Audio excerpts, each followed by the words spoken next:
All right. Well, welcome to Quixotic Heights podcast, where we take a deep dive into the minds of storytellers who keep us turning the page into the night. I'm your host, Amy M. Lee, and today we're sitting down with Stephen W. Scott, award-winning author of Abandoned, The Demon Inside Me, his newest novel, Do You Hear What I Hear, which I'm excited to have a little reading from him. And Stephen's also a photographer, a guitarist, bicyclist, weightlifter, avid reader, writer, just kind of an all-around um, pretty badass person, I would say. I'm a And boring badass person. creepy even. His stories explore the darkness within us and the fear that connects us all. Today, we're unpacking his journey from being a debut author to actually crafting gripping psychological horrors and his writing process and what truly scares him, I hope. So keep the lights on because this is an episode that you don't want to miss. Hello, Stephen. Thank you for joining us on Quixotic Heights. I'm glad to be here. Glad you invited me. Absolutely. I noticed that your room is dark too, so I'm kind of buckled in and I've got my blanket, so I'm kind of ready for a little bit of a scary conversation with you. So tell us a little bit about your quixotic dream. Quixotic dream? Mhm. Define a quixotic dream. I mean, Don Quixote type of dream. Absolutely, yes, absolutely, Don Quixote. Well, um, well, boy, it's kind of hard to describe my dream. But always wanted to be a writer for a long time. When I was a kid, I was always writing weird short stories. I started out more in sci-fi when I was younger, and I'm probably going to go back to that later. But it was sci-fi, and I did write a horror story. And I like telling how I really got motivated to try. Was I Yeah. was in the ninth grade, and my English teacher wanted us to write some sort of scary story for Halloween. And so I cranked out one, and it was based on a campfire story that my cousin Shannon told us that creeped me out. It was called Slish Slash. Hmm. And it was about a witch who had her legs burned off, and now she crawls around on long, sharp, blade-like fingernails and hacks up people. Oh my And gosh. so I used her story, and I created an origin story and turned it into one. So, and I did not know that she really liked my story so much. She found a contest to enter, and I won a prize, and it was like Oh, $50. And I got a copy of the two copies of the book. In fact, I forgot to dig that up. I should have dug that up. But anyway, it's it was I realized, man, I can get paid for writing. I like this.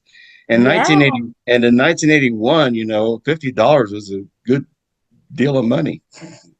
absolutely. And you were in ninth grade, you said? I was in ninth grade, yes, and Wow. yeah, and I actually, polished it and republished it recently Oh, I with the love it. Okay, well, anthology. we'll have to put that in the show notes so you can include that information for me, and I'll put it in there so people can find it.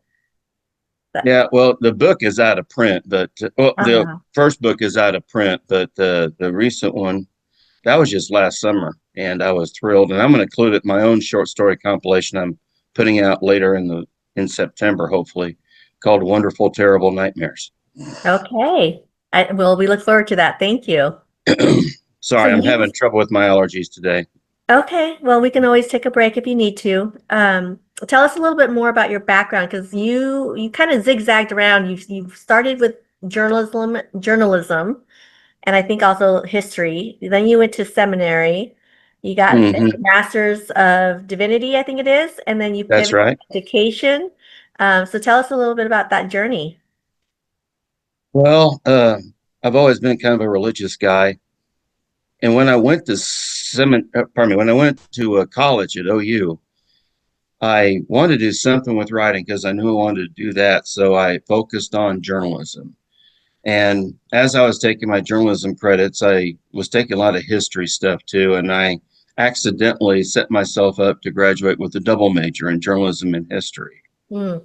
Then I worked for a couple of newspapers, one in Norman, and then I worked for another one in Sand Springs.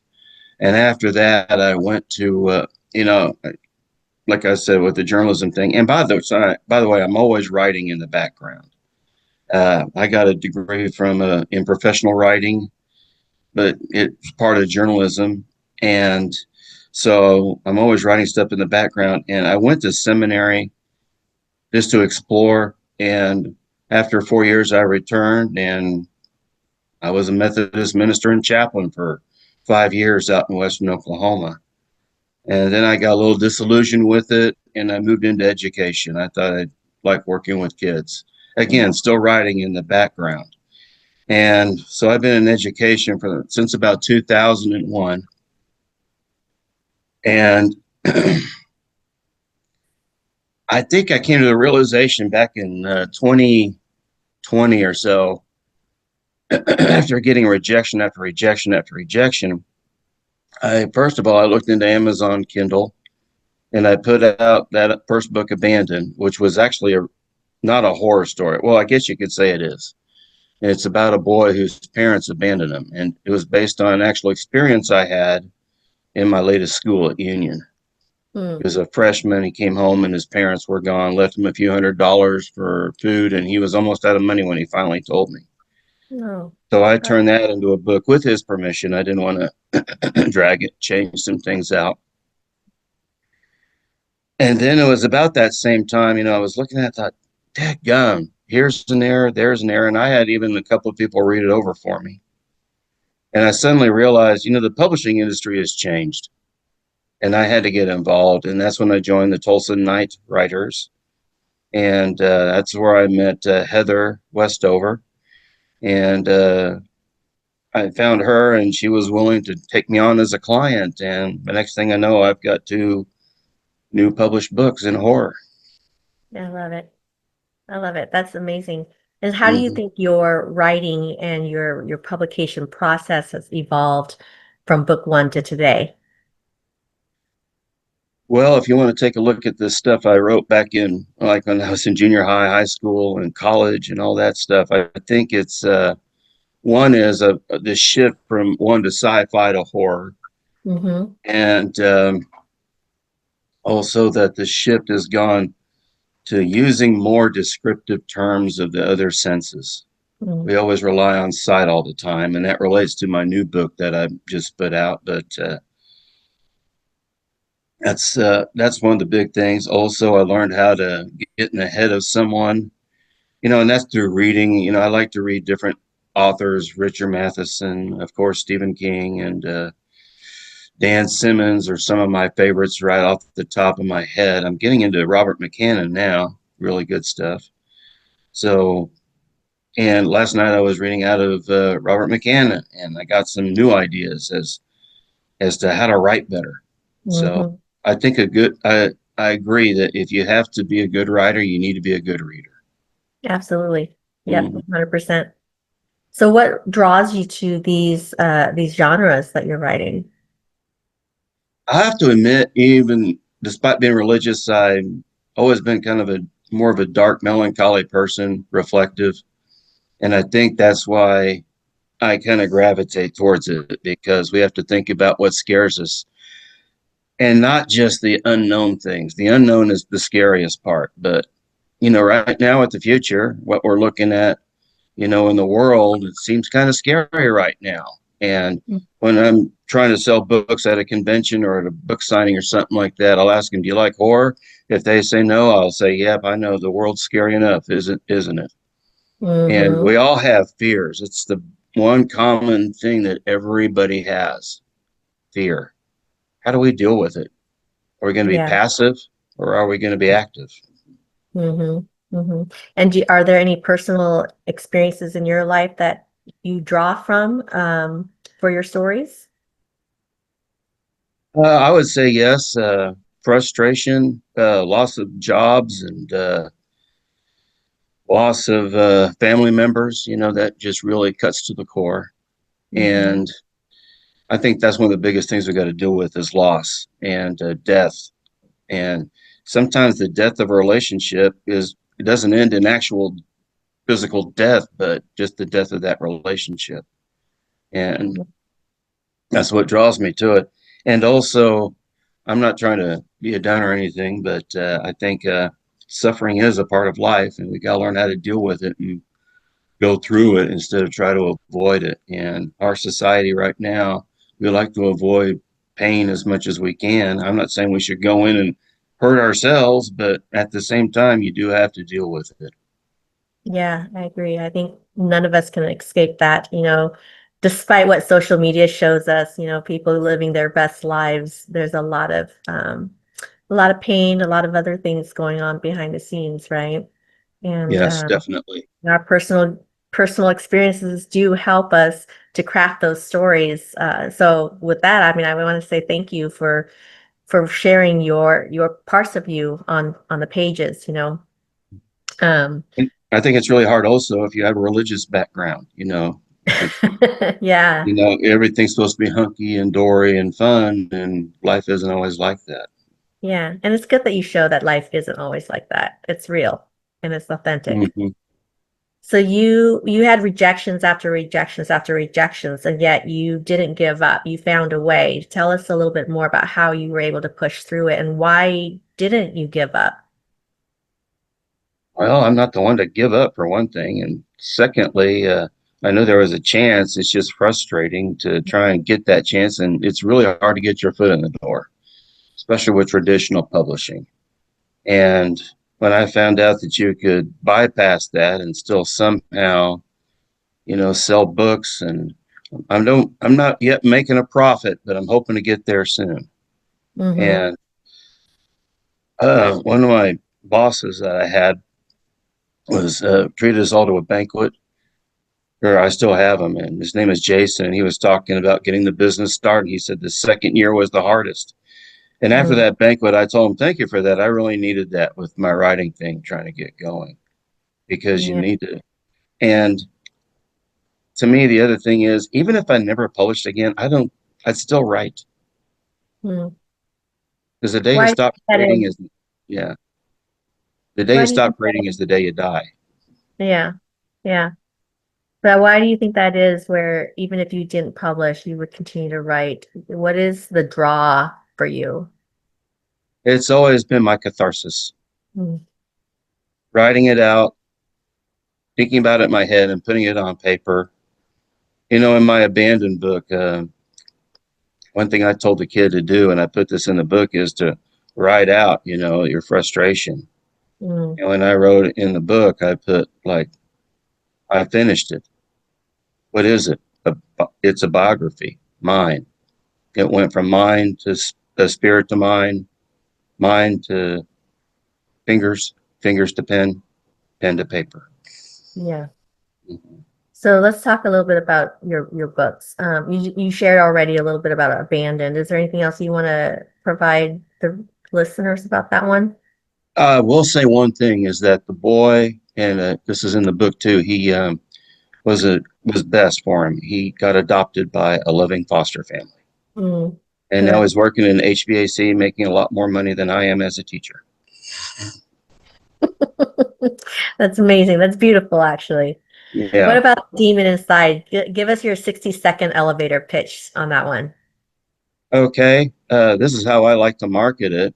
Experience demonic possession through the eyes and mind of a boy clinging desperately to his identity, his personality, and his soul. And it's about a boy who goes through a demonic possession, but it's completely from his point of view. And actually, wrote that after Do You Hear What I Hear? Mm. And while working on that, I don't want to get too much into that just yet, but I was just thinking to myself, I wonder what goes on in the mind of a person going through that type of a horrific journey. I Mm-hmm. mean, God, that'd be terrifying. God, it Yeah. would just be so awful losing control and wondering what's going on, having these urges to do these bad things, but I'm not like this. Mm-hmm. And so I believe it or not, I wrote that in 3 months. Wow. Hmm. That's yeah, I feel like that was a calling. Yeah, I Uh, like to say I found the muse for horror writers on that one. yeah. And I was trying to pitch it and pitch it and pitch it. And that's actually when I met Heather Mm. and decided to go the self-publishing route because I was so frustrated. I mean, agents, and I'm thinking, no one has this idea before. Why are you rejecting it? Mm-hmm. And it's Baffled funny my because mind. agents and editors, they reject it for so many different reasons, I mean, they could be having a bad day for one, or you didn't follow their instructions to the T for submitting, their guidelines for submitting, or they're just not interested in your genre, or your first sentence just didn't grab them. I mean, it's just who knows. Um, you know, Yeah. you attach something that they didn't request you to attach, and they're like, delete. So I've heard all the stories from some of the agents on why they choose not to go further with, you know, with an author. But what Yeah. about your most current one? Do you hear what I Now, hear? do you hear what I hear? It's been a long process, actually. Hmm. And it started with me when I met this firefighter who went blind in the line of duty. And I didn't realize he was blind. And he was still working as a 911 operator. And I was just impressed by his resiliency. Yeah. And I wrote a short story that I actually recently got published, and where he's the main character. But do you hear what I hear? That took me probably 2 years to get exactly the way I wanted it, because I wanted to include history. Dan Simmons does that in his books. He's been a big influence on me. And I wanted to include trauma of going blind and incorporate other senses and have other viewpoints too as that story unfolds. And I even have one for a perspective from someone who survived the Holocaust Mm. as a boy. Wow. Wow. So And go ahead. I can read you the book blurb if you want me I to. would love that. Yes. Okay. And this was actually new because my original blurb was too long. And at that writers conference where we met, it was kind of interesting that I took another class on how to write a blurb, and it came to wait a minute, this is not the new blurb. I tell you what, can I pull it up here in just a second, read it off my computer? Yeah, absolutely. Uh, it's,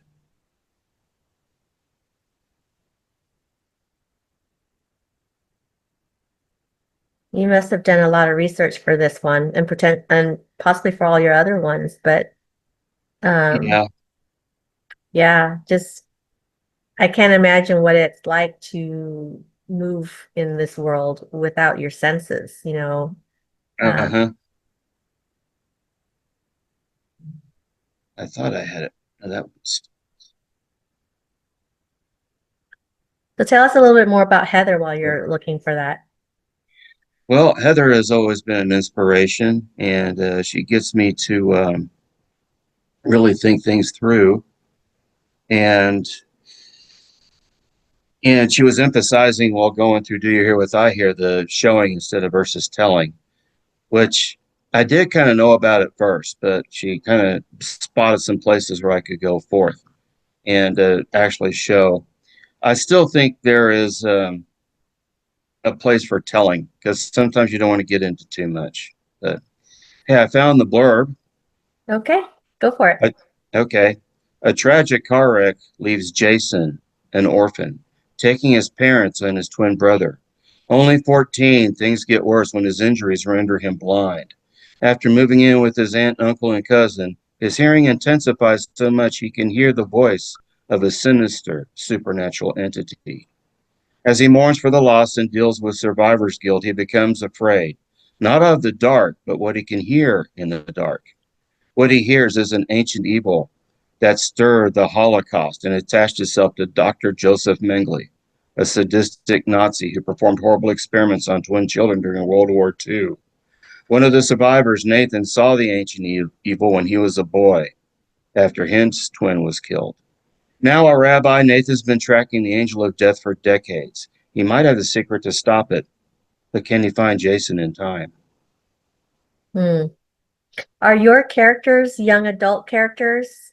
Would you? Mostly they are, but I still, and that was another thing with the demon inside me and abandoned were, um, exclusively, well, almost exclusively young people. I did have some adults in both, but and do you hear what I hear? The adults play a much bigger role as the as guides and as helpers.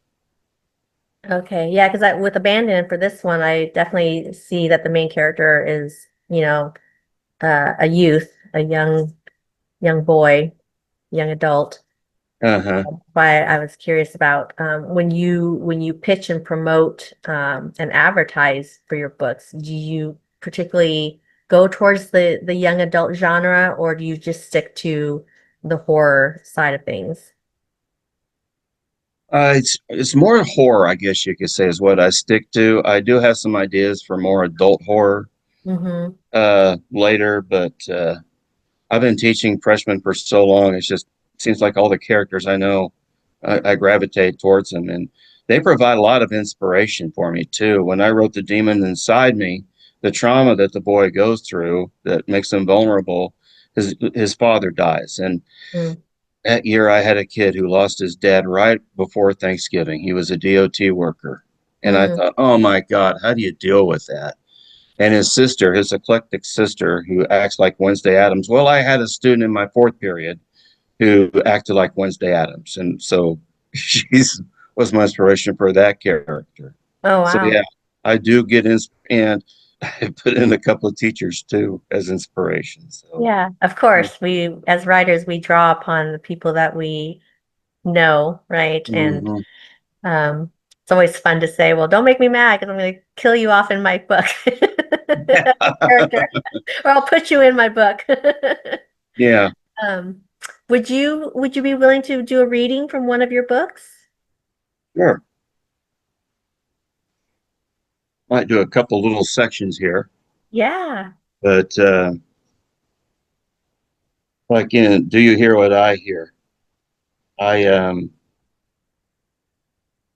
get this one here. And it starts out with the protagonist, Jason, in the hospital.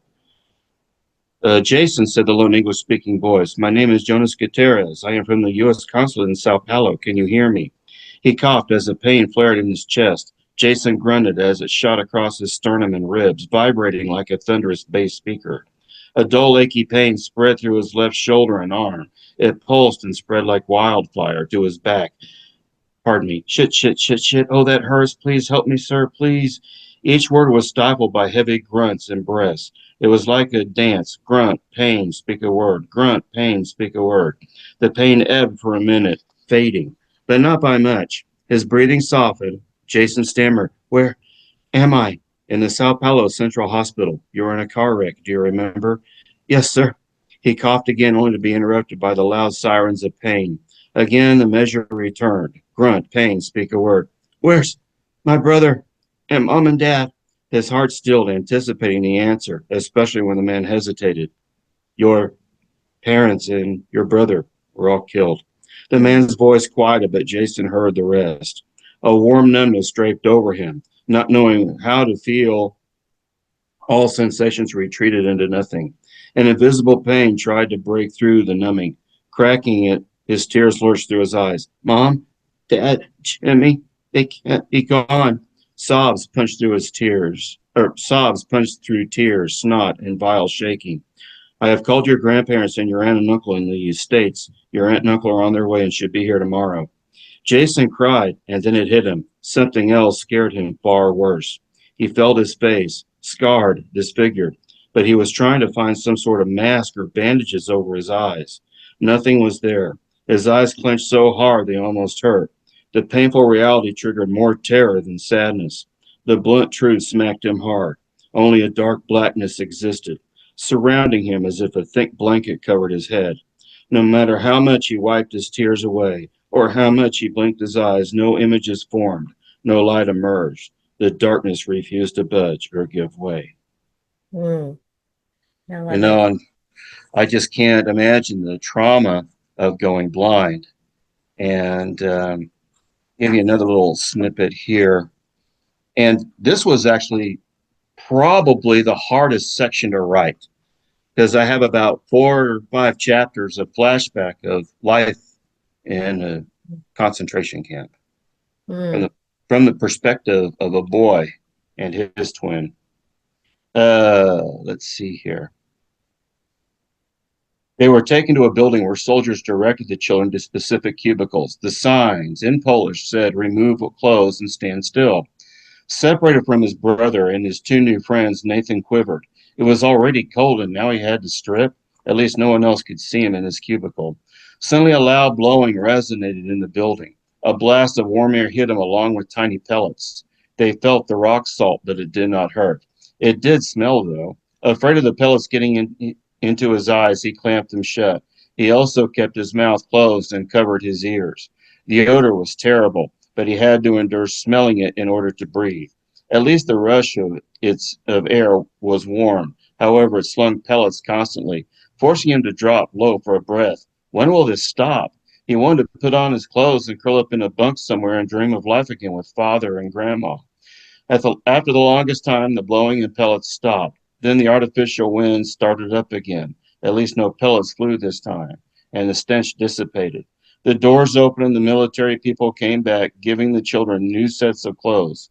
Still raggedy and loose-fitting, it was better than nothing. The children were herded once again to a shared area, tables and chairs spread out, and they could smell something. Food, oatmeal, maybe milk, hopefully water too. Nathan and Noah did not care, scarfing it down. Nathan ate so fast his chest tightened as too much food gathered between his mouth and stomach. Once the food descended and cleared the path, he ate what was left. Skip down a little bit here. After waiting in line for nearly an hour, he and Noah entered a room that only had a table, two chairs, and three men. One man stood at attention and nodded at the boys. Boys, please tell us your names. He spoke Polish.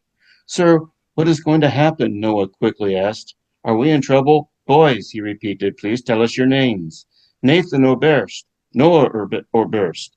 Will we see father and our sister again? How old are you? He asked.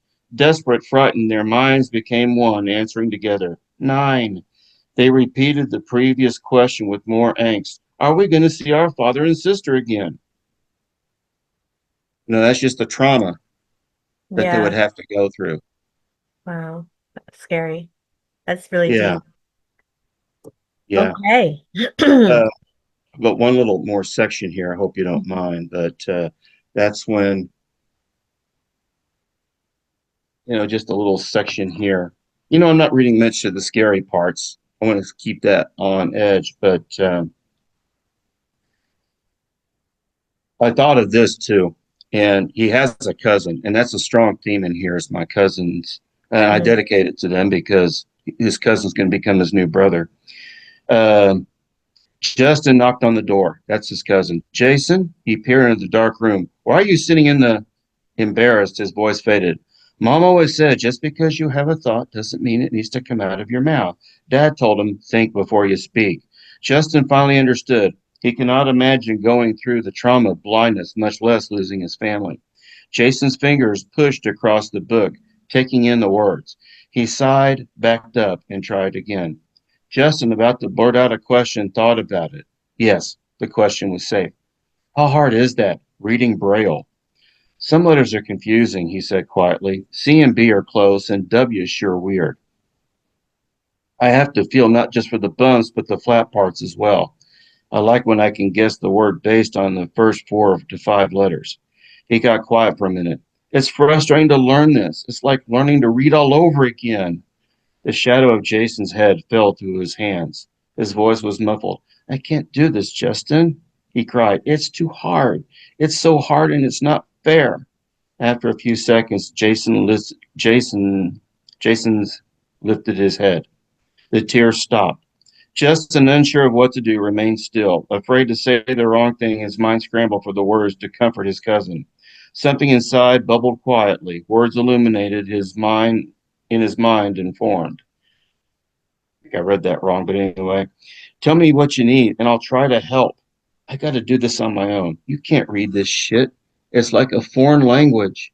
It seemed as if he searched for the right words as he cried. This happened so fast, I don't know what to do or where to begin. Wow. I mean, that would be overwhelming, trying to Yeah. learn how to read all over again. And And yeah, his hearing heightens and something evil is hmm after. Yeah. Oof, that's scary. Hmm. So tell us a little bit more about your daily routine. What does writing look like for you? Well, being still an educator, go to work, but of course we're off right now. I do have a side thing where I do driver's ed during the summer, just a couple of drives. Then I come home.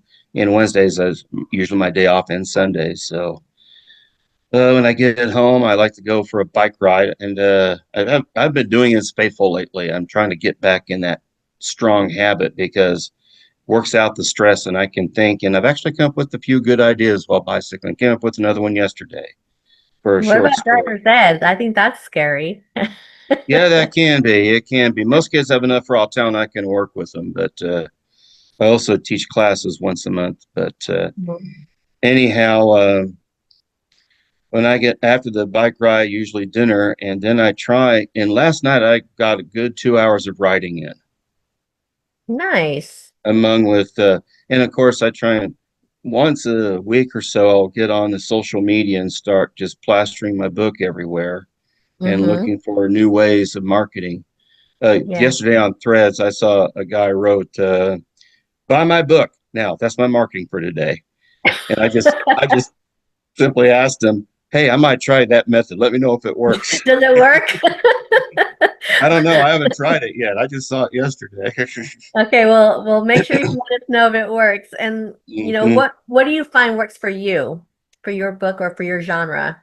Going to shows.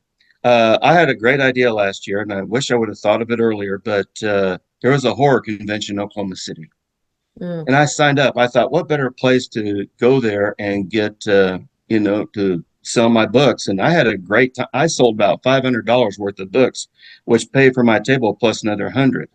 They came to Tulsa, and I had another great time. And with this book, I'm trying to do a lot more marketing. Even though, real quick, I'll tell you this great story on the demon inside me. This happened just a little bit more than a month ago. I went to this random independent bookstore in Broken Arrow, and I showed her my books, and she says, "Oh, we have a horror book club that meets here on Wednesday nights, the mm. first Wednesday." And pardon me, they call themselves, this is their name, so don't penalize me. They call themselves the Spooky Bitch Book Club.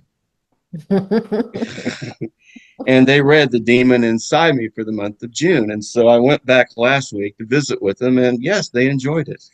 Oh, yay. Well, hopefully they write reviews too.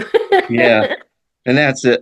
But back to the shows, and like I went to one Galaxy Con in Oklahoma City, and man, I had a great weekend that weekend. Sold a lot of books. Of course, I had my new one out. That was the first time I was able to market that. I'm going to the horror convention in Oklahoma City again next week. I have a Mm, book signing at Barnes and Noble in Tulsa in early August. In September, I do have something lined up. I forgot that bookstore in Broken Arrow is going to let me do an author signing there. And in October, I've been invited to the Missouri Horror Con in Springfield. So I'm hoping okay. that works out well. And then the Tulsa convention will be back again in November. Yeah. So Yeah. so I'm getting and that's where I find a lot of people, and I can pass out a lot of cards and markers and things like that to get people interested. Yeah, I find that direct sales is definitely the more successful route to go. Um, having those one-on-one connections with readers and writers, because a lot of writers read and Hmm. champion and buy our books. But it truly is going to these conferences and these events and connecting. I'm kind of curious to know how you set up your table and how you draw your customers into your table, because a lot of writers that I know who are great writers, but they're very introverted. They have their table, but they don't necessarily know how to engage and stop the passerbys, from coming to their table. Well, a long time ago, you could say I was an introvert. I'm now an extrovert. That's first of all. Secondly, I set up my table with my books, and I do have my little signs. Like I made a package. Like if you buy both books, altogether they would be $30, but I put up a package where if you buy both, you can get a discount and buy them for 27. So I like to Mm-hmm. give an incentive, and I'll hold up the book, and if someone's going by and I say, "Hey, you like to read?" If they say no, I don't think that's. I'm not going to try and push them anymore. Or do you like to Mm-hmm. read horror? I told you earlier. Oh, I don't like. I don't like horror. Okay, well, Yeah. life is scary enough, isn't it? Paying the bills and all that. Yes. And but if they ask me, then I go into my spiel. And at Oklahoma City, I was next to another author. He wrote sci-fi. He was from Tennessee, and I learned a lot from him. He said, "I'd like to give you a bit of advice on your Do You Hear What I Hear? You're revealing too much. Mm-hmm. Scale it back a little bit. You know, Mm-hmm. give them a little mystery to it." And Yeah. that's what I did. And I thought it helped out a lot, and it seemed to garner more sales. The Demon Inside Me is still more popular and getting more reads, but hoping this new one gets out, because Demon Inside Me is a novella. Do You Hear What I Hear is a full novel, and a lot Mm. more characterization in there. Yeah. There are I more find that, characters. yeah, I think a lot of people are really leaning towards novellas. It's just, it's that impact of being able to digest a book without the full commitment of a novel. But also, I mean, the title is amazing. I think that's another reason why maybe the book is doing so well, is that title really does grab you and it tells you exactly what the book's about, you know? Right. And I Yeah. do have a graphic artist who's great. His name is Derek Stewart. Mm-hmm. Met him through a podcast I used to be a part of, and he was a fan. And I asked him, "You're a graphic designer. Can you design this kind of cover for me?" He said, "Sure," and he did. And I paid him for it and introduced him to Heather. He's done some work for her, and I mean, it's just great. And I do have audible versions of my books too. I found You it. I do. tried to do the audible version myself of Demon Inside Me, but I scrapped it because, well, frankly, my voice doesn't do well. It's the deep bass voice. I can't emulate adolescent boys, girls, mothers, things like that. And he Mm-hmm. did a great job. Yeah. Finding that voiceover actor for your book can truly make or break your book. And for me, like I'll even follow a voice actor from book to book if I really enjoy their voice. But yeah, it definitely I tried to do mine too, and it's just like it's a lot of work. So I ended up hiring mine out, but I think for my memoir I'll probably do it myself. Um, so tell us a little bit more about what you're working on now. Like, is there something in the works that is going to be coming out soon? You mentioned Yeah, an I told. your short story comp. Yeah, I have written a lot of short stories. Some have gotten published, some I haven't, and putting about 10 of them together. Mm-hmm. And like I said, this is going to be called Wonderful Terrible Nightmares. And I'm including a short story in there that I wrote way back in the 80s. I never got published. And because I decided to insert that character in an upcoming novel that's going to come out. I'm also I'm working on the sequel to The Demon Inside Me. As a matter of fact, I'm introducing characters from both my books in the Mm-hmm. next one.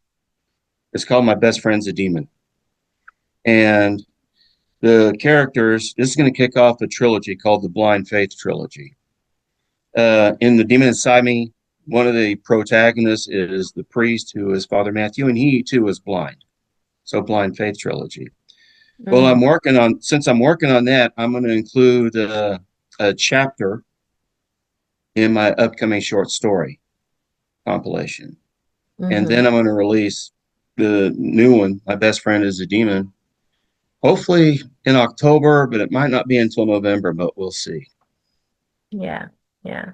Okay. Well, that's a lot of books and stories you've got in your head, which I think as writers, it's Mm-hmm. always coming. It's like, the floodgates are open, you're drinking from a water hose and you're like, oh my gosh, there's this story, there's that story, and you meet somebody and you're like, okay, now I've got this story.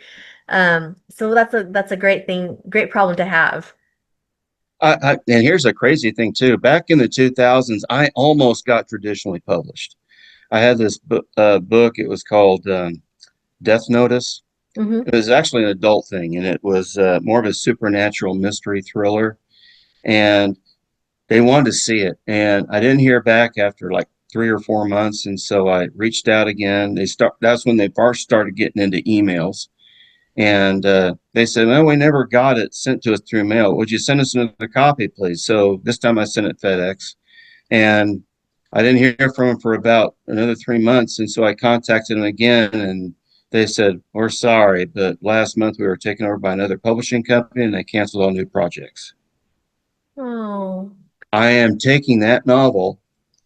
Hopefully, I'm going to release it in the spring, and I'm kind of making it a prequel to the Blind Faith trilogy. okay.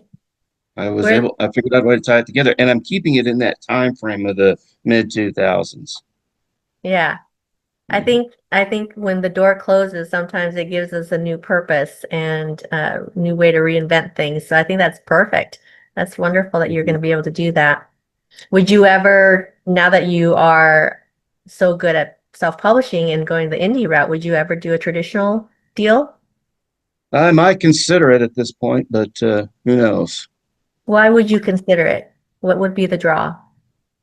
Well, to take the marketing off of my hands, for one thing, that's the hardest part I find is marketing. Mm-hmm. And I mean, between all the markers I make and the ads I make and things like that, it's just really difficult to get Mm-hmm. your book out there. You mentioned reviews. I tell you, sometimes I beg for reviews, and these people say, "Oh, I really liked your book. Well, please write a review for it," and they don't. And I'm Mm-hmm. like, I could really use that, just a short paragraph. Yeah. They don't. Yeah, getting those reviews are so hard, and it's like you almost have to spoon feed, your readers. Here's the link. Here's Mhm, even just one or two sentences, or even a sentence, powerful, impactful, whatever. mhm. Hit submit. And I And find that it's easier for people to go onto Goodreads to write the review than to go onto Amazon. yeah, Um, yeah. And I think it partly is like, sometimes Amazon will verify the purchase, sometimes they'll see for whatever reason, maybe it's their bots or their algorithms, but if they think that, the reader is being paid to or is connected to you in a personal level, that's tough because hmm that's not always the case. And then you get these reviews that are submitted but taken down. They're not opened up there and posted. and that's one thing I get offers all the time. Hey, I'll review your book. I'll say, okay, great. Go ahead and review it. I want 20, $30. No, I don't pay for reviews. Mm-hmm. I think Mm-hmm. it's dishonest. Yeah. You know, my friends who buy books are horror fans, and they're going to be straight shooters with me as they are with, the audience. And so I appreciate that when they do give a good, honest review. And I have to remind myself sometimes that even a 4 and a 3 star is still a good review. Mm-hmm. Yeah. I'll tell you this too. One of those reviewers who wants to get paid, he said, "I'll review your book, and if you pay me." And I said to him, "If you want to read it and get paid, if you want to read it, go ahead and get a review." He actually put out a review, but this is what he did. He obviously went to other reviews and he copied and pasted little sections of like 3 reviews and tried to pass it off as his own on Goodreads. I That's thought, hilarious. and then he asked for money for that good review, and I thought, that's what you did. I'm not going to pay you for plagiarizing somebody else's reviews. Yeah. I mean, that's pretty obvious. Yeah, I mean, it's you one know, thing to I don't know. I believe that if you want an editorial review, depending on, because there's Kirkus reviews and there's other editorial reviews that you could pay for from an established, agency.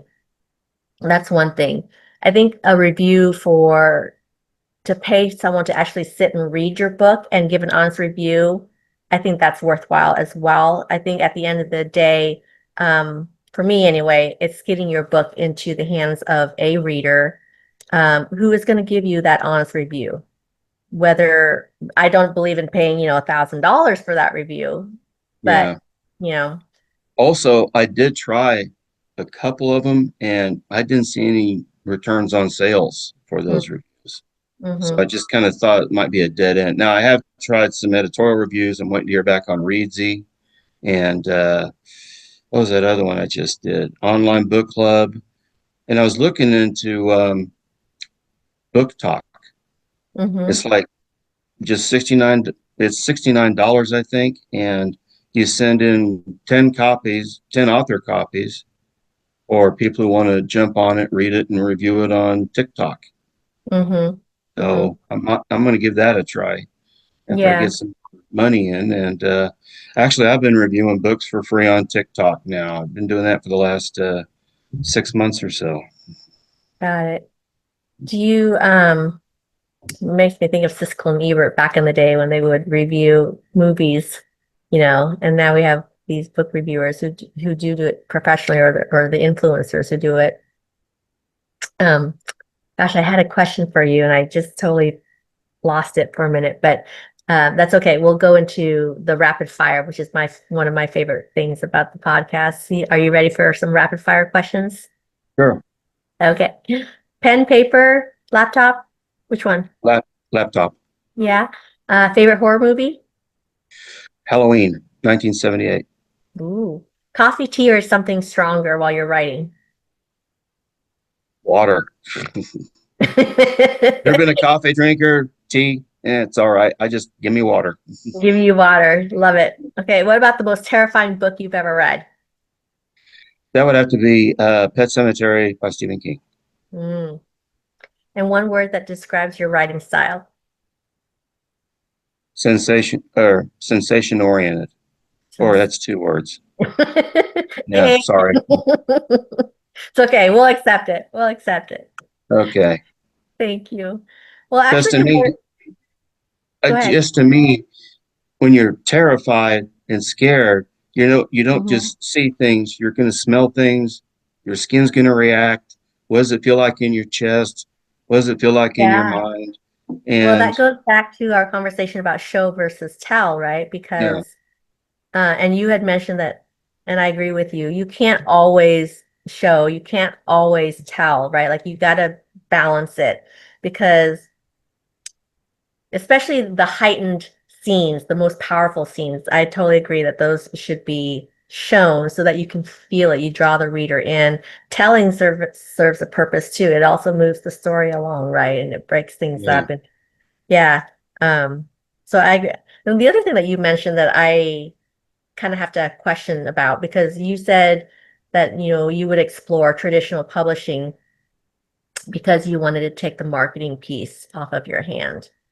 Um, and I ask this question to you is, have you talked to traditionally published authors and what has their feedback been on marketing, their role versus the company, the publishing company? I really haven't had a chance to do that. I I know a few who have been traditionally published, but I just really haven't sat down and visited with them about it. Mm-hmm. And one thing I do like I said, I would consider it, but one thing I like is creative control over my work. I don't want someone else to tell me this scene isn't necessary. I think it is. And I've cut scenes out that I thought were necessary and later realized the scene isn't necessary. I did that with 2 or 3 scenes out of Do You Hear What I Hear? I Mm-hmm. did it out of one. I remember taking out something out of The Demon Inside Me. So I realized that's too much. I didn't want to do that. So Yeah. I Yeah. think the artist is the best discerner of what needs to go in and out of their book. Mm-hmm. I agree that creative control is super, super important. And I love that the tides are turning, with publishing, pathways to publishing. There's different avenues now to get your book into the hands of readers. Marketing is still one of those big beasts that a lot of us do not want to tackle. And from what I hear and some of my experiences is that even if you are traditionally published, you still have to do a lot of that legwork for marketing yourself. Mm-hmm. There's not necessarily a budget, nowadays to support and promote and market every author's books. Unless, of course, you're one of those big names out there. A lot of the dollars actually fall on us authors, regardless of whether we're traditionally published or not. What I I would just like to be able to make a living doing it. Yeah, I 100% agree with you with that.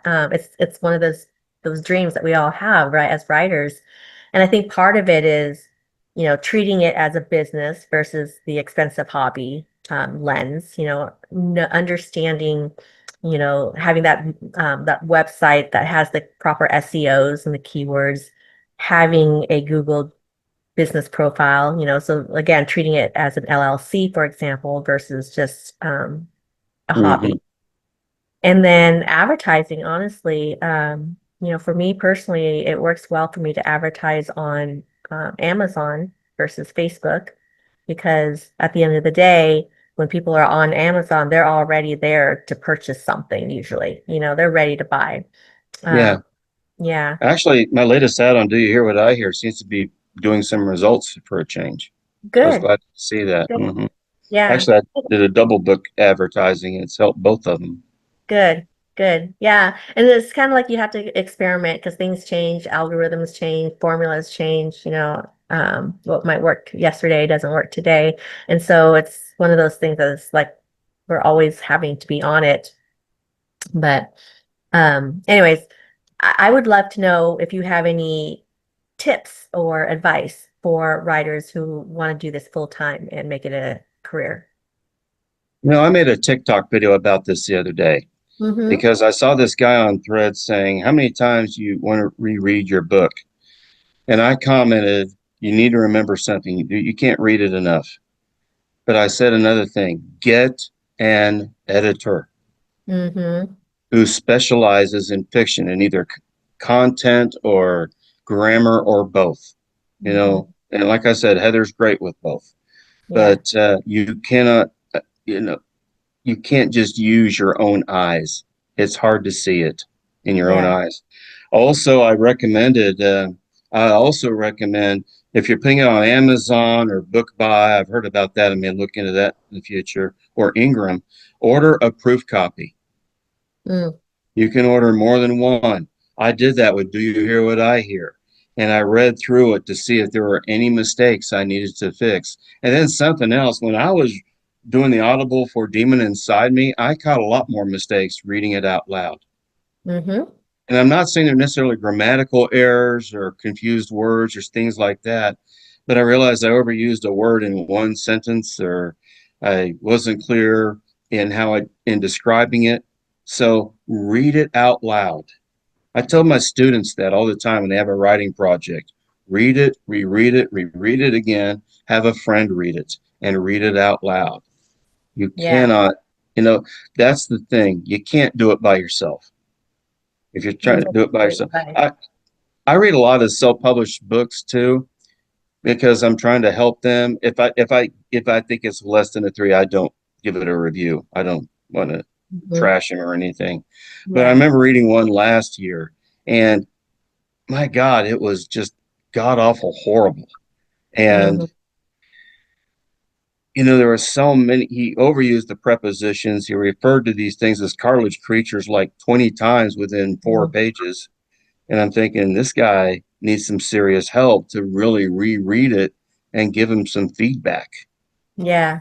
Yeah. Because we don't know what we don't know. We're always learning, and I look back at my books that I've written before, and I'm like, oh, ooh, cringe. I could have done some more showing versus telling, or maybe, I head hopped or I did something, things that you don't know. Um, Right. so I agree with And you. and sometimes it's not just that it's bad, but you just realize how much you've grown. Like I was rereading The Death Notice from the mid 2000s, and I'm not saying it's bad by any means, but I'm thinking, well, I've really grown as a writer, and that's something to really kind of feel good about. Yeah, absolutely. It is fun to kind of read your old stuff a little bit and see what kind of space you were in at that point in time. Yeah.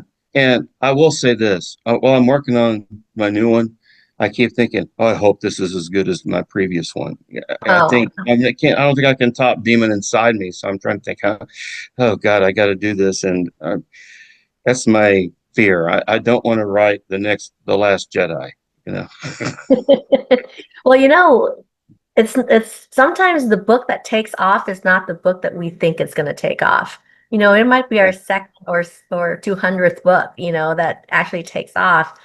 You just never know. And when it does, it's like strap on your seatbelt, and let's go. Which I hope that for you, Stephen, because you are a prolific writer, you're an avid reader, and you've got so many stories and your talent to share with the world. And I think that it's just don't give up, right? I mean, that's one of the best advice that I've always been given is don't give up on your dream, and it will happen in Yeah. very amazing and unexpected ways. Yeah. You just can't stop. That's the thing. Yep, yep. Well, with that, is there any other topics that you want to cover before we wrap up?